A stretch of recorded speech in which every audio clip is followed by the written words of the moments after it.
Assalamualaikum warahmatullahi wabarakatuh.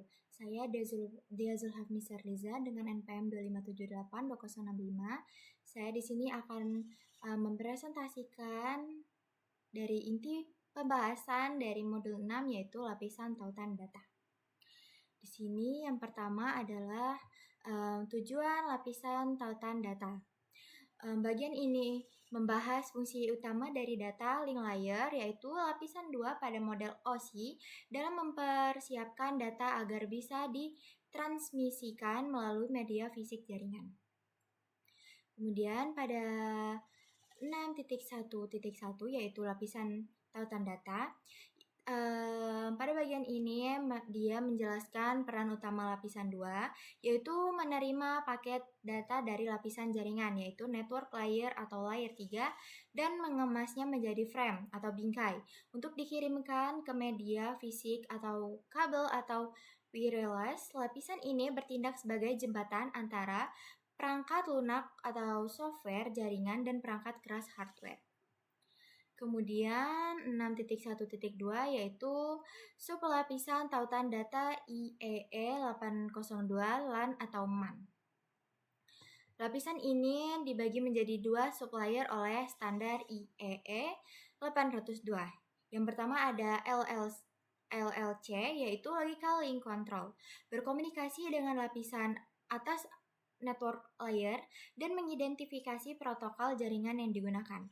Kemudian yang kedua yaitu MAC, yaitu Media Access Control ya.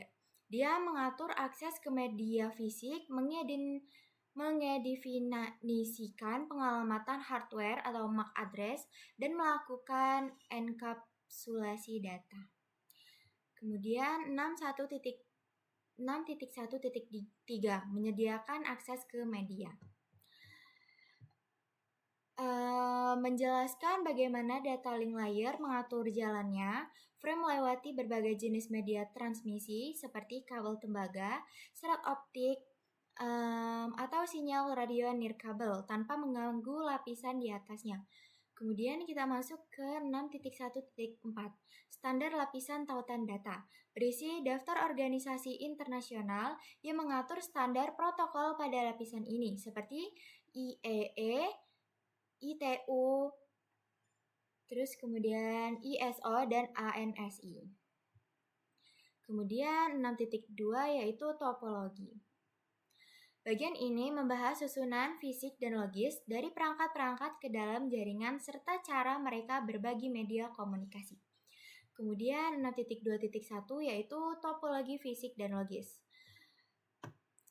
Topologi fisik dan logis ini menunjukkan jalur kabel dan lokasi fisik perangkat seperti posisi komputer dan switch. Topologi logis menunjukkan bagaimana data mengalir di dalam jaringan melalui protokol terlepas dari bentuk fisik kabelnya. Kemudian 6.2.2 topologi WAN membahas struktur jaringan skala besar dalam kurung wide area network, biasanya menggunakan jenis interkoneksi tertentu untuk menghubungkan lokasi yang berjauhan. Kemudian 6.2.3 topologi one point to point. Topologi one point to point ini membahas tentang WAN paling sederhana yang menghubungkan dua perangkat secara langsung atau ujung ke ujung melalui jalur khusus. Kemudian 6.2.4 topologi LAN membahas susunan jaringan lokal area network, contohnya populer, meliputi topologi star dalam kurung bintang, kemudian extended star, kemudian bus dan ring. Kemudian 6.2.5 komunikasi setengah dan duplex penuh. Ini ada dua yaitu half duplex dan full duplex. Half duplex adalah perangkat bisa mengirim dan menerima data tetapi harus bergantian, tidak bisa bersamaan. Kemudian full duplex, perangkat bisa mengirim dan menerima data secara bersamaan. Kemudian 6.2.6 metode kontrol akses. Aturan yang digunakan perangkat untuk menentukan kapan mereka boleh mengirimkan data lewat media jaringan agar tidak terjadi kebakaran data. Kemudian 6.2.7 akses berbasis pertikaian CSMA atau CD. Carrier sense multiple access with collision detection. Digunakan pada LAN kabel Ethernet lawas, perangkat mendengarkan media jika kosong, data dikirim. Jika terjadi tabrakan, collision, perangkat akan berhenti dan mencoba mengirim ulang nanti. Kemudian 6.2.8 digunakan pada jaringan nirkabel atau Wi-Fi. Perangkat akan memeriksa media dan berusaha menghindari tabrakan sebelum mengirim data karena nirkabel tidak bisa mendeteksi tabrakan secara langsung saat transmisi berlangsung. Kemudian kita masuk ke 6.3 yaitu bingkai tautan data.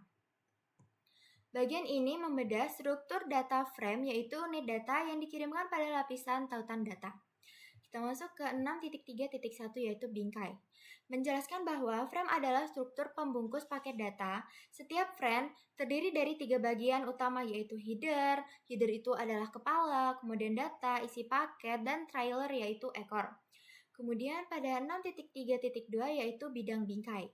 Menjelaskan isi spesifik di dalam frame seperti penanda awal frame, kemudian alamat asal dan tujuan, tipe protokol, kontrol kualitas, dan penanda akhir frame. Kemudian 6.3.3 yaitu alamat lapisan 2. Menjelaskan pentingnya alamat fisik atau MAC address. Alamat ini hanya berlaku secara lokal di dalam satu segmen jaringan untuk mengantarkan data dari satu perangkat ke perangkat berikutnya. Kemudian 6.3.4 bingkai LAN dan WAN. Menjelaskan bahwa bentuk atau format frame bisa berubah-ubah tergantung pada jenis teknologi media yang dilewatinya. Frame Ethernet atau LAN akan berbeda strukturnya dengan frame PPP atau HDLC ketika melewati jalur WAN. Mungkin itu saja yang dapat saya presentasikan pada video kali ini. Mohon maaf jika ada kurangnya dalam saya membuat video ini.